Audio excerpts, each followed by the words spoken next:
Jadi udah biasa maksudnya. Tapi satu hal yang pasti, sebuah karya film itu memang it's not just about the director.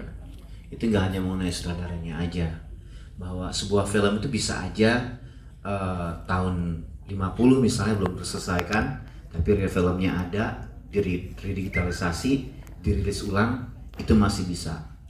Jadi film itu kelebihannya itu sebenarnya, selama di masih ada materinya, selalu bisa dibikin jadi sesuatu lagi. Yang bikin saya senang itu adalah ternyata masih kontekstual. Apalagi waktu kita syuting, nggak tahu kalian ingat atau enggak, timnas itu lagi tanding, belum dapat perunggu waktu itu. Perak, belum dapat perak yang cewek waktu itu. Tiba-tiba Uus dengan improvisasi loh itu, yang mereka di tim di belakang itu mau terbaik di Indonesia atau di Asia, itu terjadi. Kalau buat gue itu sesuatu banget gitu. Karena olahraga itu udah waktunya bukan hanya dilihat sebagai sesuatu yang jalur atlet aja, enggak, tapi jalur mental juga, mental nasional. Itu yang penting itu, bahwa makro olahraga itu penting memang, tapi yang lebih penting adalah mikronya gitu. Gimana anak-anak sekolah, banyak banget, terutama saya kebetulan gara-gara film ini bikin klub basket namanya Thundercats Basketball. Nah itu kita bikin ini, bener ada anak-anak yang nggak bisa main basket karena orang tuanya nggak ngizinin, karena menurut mereka itu buang waktu kah, olahraga laki-laki kah, itu ada gitu. Nah saya berharap sih dengan film ini semoga bisa membantu membuka sedikit jalan buat itu genre sport Indonesia. Genre sport Indonesia selama ini selalu didominasi dengan pikiran nasionalisme yang besar gitu kan, dibalut dengan itu gitu selalu. Mudah-mudahan sih sekarang ada film-film mengenai pingpong, tarkam, ya kan. Terus dari gitu ada juga misalnya sepak volley di Papua, ibu-ibu di Papua itu ibu-ibu volley taruhan pakai duit sore-sore gitu. Jadi lucu gitu menurut gue. Mudah-mudahan sih kita bisa ke situ. Itu sih harapannya. Oke, thank you Mas Ray. Kita beralih ke pemainnya nih. Karena tadi kan sudah sempat selesai lama katanya, ada yang udah lupa juga ya Pak ya. Gimana tadi pas lihat Amazing sendiri nggak? Mungkin siapa yang mau menjawab? Mungkin Givina gimana rasanya Givina? Kaget sendiri nggak? Wah hasilnya ternyata begini gitu. Iya, tadi aku sebelahan sama Pak Heru juga kan, terus aku langsung ngomong, Pak, tadi pas nonton saya langsung ke recall semua kayak memori-memori selama syuting, capeknya, panas-panasannya. Kalau kalian notice tuh tadi ada beberapa yang kulitnya putih kemudian kulitnya gosong. Nah, itu memang cuaca Klender nggak main-main ya. Panasnya gila. Terus apa ya, kayak senyum-senyum sendiri aja gitu pas nonton, jadi kayak teringat masa lalu, terus jadi keinget, oh ini Dialova itu salah satu film dimana aku mengawali karirku juga, dimana aku tumbuh juga gitu. Jadi pas nonton rasanya hangat aja gitu, kayak keinget banyak hal. Dan satu yang tadi aku notice juga pas aku nonton, wah ternyata gue mirip banget ya sama Uus kalau sebelahan-sebelahan. Iya. Sekaget itu aku. Sekarang aku percaya kenapa orang-orang ya, kenapa mereka pada ngomong, kok lu mirip banget sama Uus? Enggak, gue gak mirip. Tapi pas tadi nonton, iya lagi mirip. Panik dikit ada nih. Ya gitu sih Kak. Oke, Haris mau tanya dong, apa ada mungkin gak sih scene-scene yang kayaknya pas lagi shoot gitu kayaknya biasa aja, tiba-tiba tadi di sana kok keren ya gitu, ada nggak yang kayak gitu? Saya keinget saya waktu muda. Kenapa emangnya? Ini kan 4 tahun lalu ya. Kebetulan udah banyak berubah ya dari badan saya. Apa ya, sama pas cerita-ceritanya tadi kayak scene ini ke scene selanjutnya. Di situ tuh saya kayak, lah, oh ini yang ini. Oh ini yang ini ya. Sama kayak semua. Iya, sama kayak Juki yang bilang tadi sih, langsung ke recall semua. Dan aku sangat puas sih sama film ini. Semoga juga bisa diterima sama banyak masyarakat Indonesia. Amin. Fania, ada susah nggak tadi masukin bola? Boleh cerita? Waduh, iya ya kalau dilihat tadi Karena beneran kadang ada beda yang tanding sama pas syuting tuh kayaknya Betul, pressure-nya beda, ada nggak perbedaannya? Iya sih selalu yang aku sampaikan dari kemarin ya, kalau syuting sama beneran tanding kayak lebih berat syuting karena bener-bener sampai berkali-kali kan ya shootnya. Cuman tadi yang paling notice sih, gila hitam banget ya, itu udah bukan kulitnya hitam lagi, abu-abu gitu Bung Rey.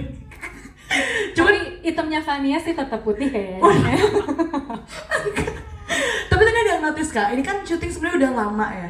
Cuman dari segi konflik dan lain sebagainya itu masih relate sampai saat ini sih, dan jadi ke ini sih, ke rewind zaman dulu SMA juga ada konflik di mana nggak dibolehin sama orang tua, terus konflik-konflik yang tadi, dan apa ya, komedi-komedi yang tadi disampaikan oleh di film itu walaupun syutingnya udah lama tapi relate-nya masih sampai sekarang, dan ketawanya bener-bener ketawa semua juga kan, jadi kayak relate-nya beneran sampai sekarang gitu.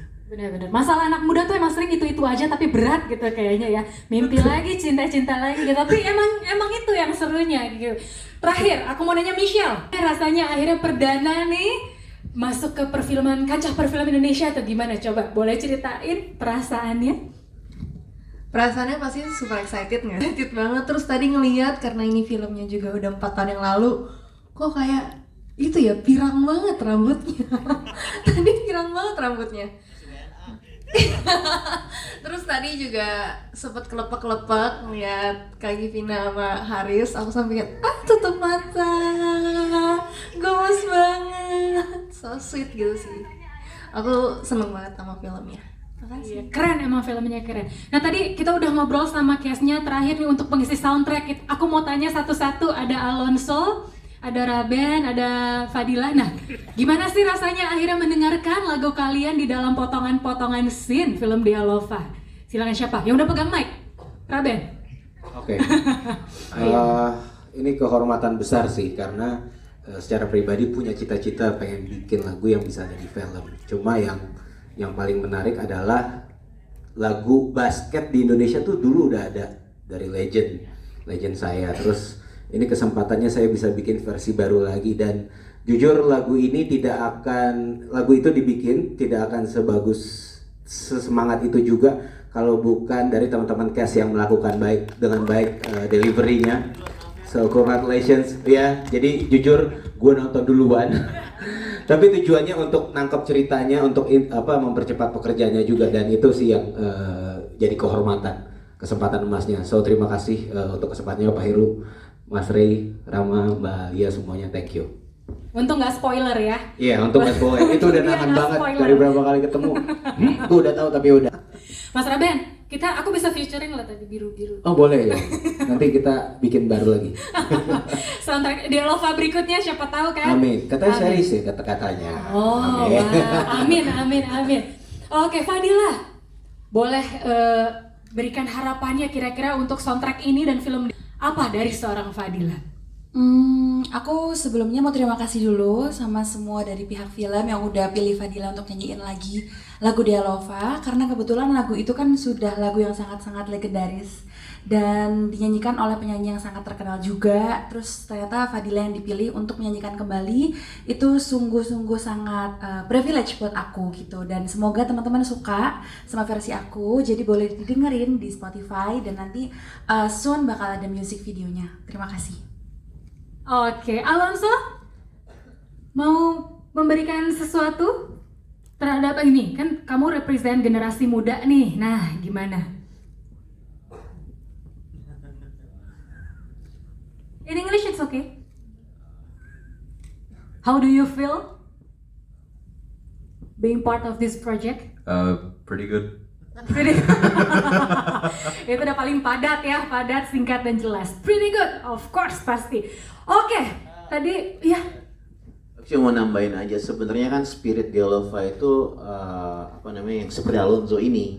Maksudnya waktu Dialova 2005 itu yang membuka mata itu adalah dia ngasih ruangan buat banyak banget ya Pak Heru mungkin bisa cerita waktu itu ada 10 lagu gitu. Bayangin kita cuma tahu 1 tapi ada 10, dan ternyata waktu riset kan harus nonton filmnya dulu. Itu ternyata memang banyak lagu-lagu yang nggak lazim waktu itu gitu. Jadi merupakan ruangan gitu, dan banggaan ada Alonso gitu, karena Alonso ini menurut saya masa depan jazz Indonesia ya. anak seumur segini dia berani ngambil jalur jazz gitu. That's really great. Itu sama kayak Libby ngelawan mamanya gitu. Dia ngelawan industri musik. Dia mau musik jazz. Kalau ngomong sama dia nih, lu nggak mau nyanyi lagu lain, apa Zo? No, I just want to play jazz. That's what you always say, right? You always say you only want to play jazz. So, salut buat Alonzo. Terima kasih.